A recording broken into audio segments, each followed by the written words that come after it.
studios, this is NBC Montana Today. Good morning, Montana. I'm Jason Hurst. As you pour your coffee and make breakfast, no snow is coming.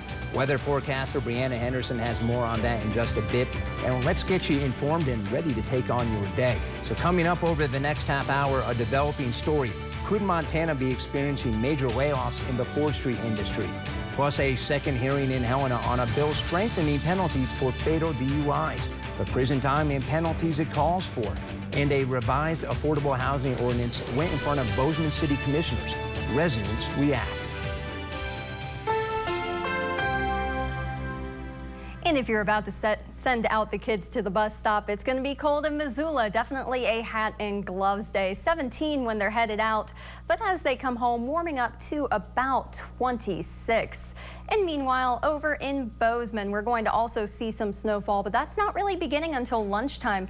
9 a.m. as the kids are headed out the door, warming up to about 14 by this afternoon. Now, we're going to continue to see snow off and on throughout the day, so Kalispell Butte, I would definitely consider also sending your kids out with a hat and gloves because things are going to be chilly and pretty cold with that snow on the ground. Be mindful for your morning commute as well because the roads are going to be icy. And coming up here in just a little bit, I've got a look at what you can expect today. Jason?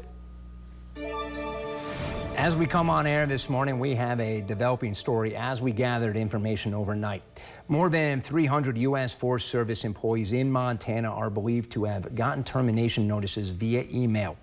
A representative for the National Federation for Federal Employees tells NBC Montana 3,400 U.S. Forest Service employees received termination notices at midnight Eastern Time.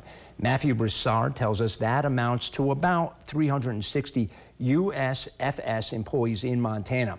Broussard says the layoffs affect probationary employees, including a number of veterans, firefighters, and law enforcement. NBC News also reported the mass firing of federal workers.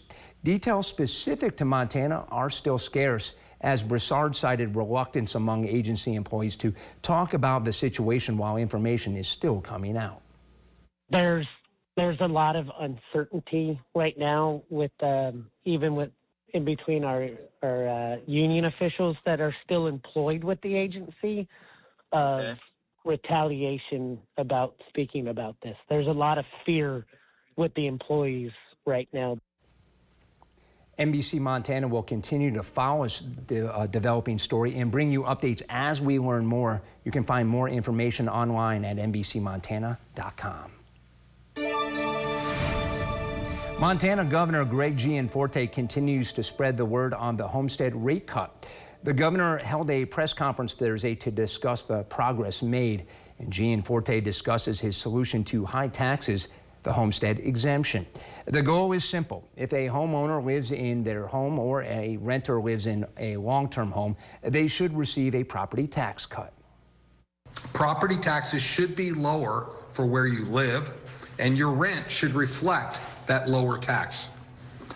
If you're a homeowner who doesn't live in your home, you should bear a burden for funding local law enforcement, roads and bridges, and schools. Gianforte wants to see it implemented this year. It cleared the House with bipartisan support last week. Gianforte said he hopes an executive action will send it to the Senate for approval. The governor's office announced the director for the state's Department of Commerce is stepping down. The news was shared in a statement Thursday.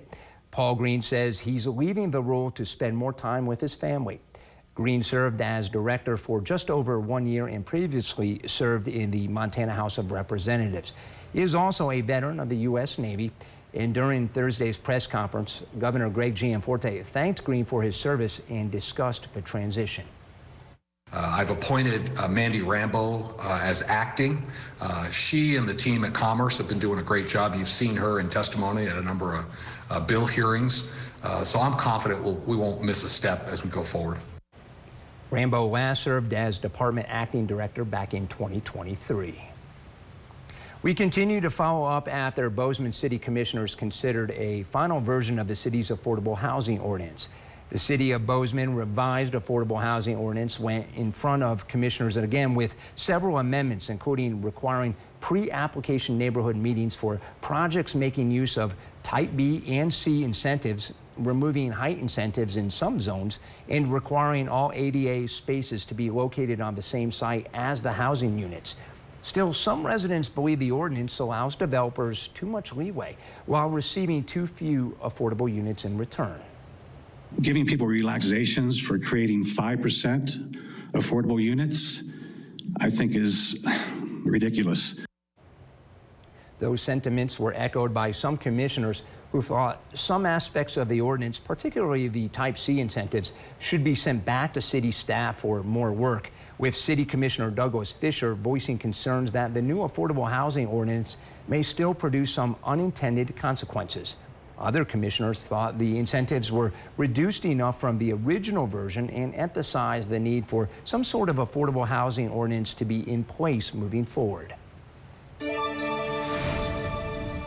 The Lower Shields River Watershed is selected as the Montana Department of Environmental Quality's next big focus area. That means the watershed will receive around $1.5 million over the next 3 years. The designation allows the watershed to be eligible for approximately $500,000 of federal funding per year and receive additional technical assistance. The funding is for projects that reduce non-point source pollution and address water issues to help habitat and keep the watershed functional.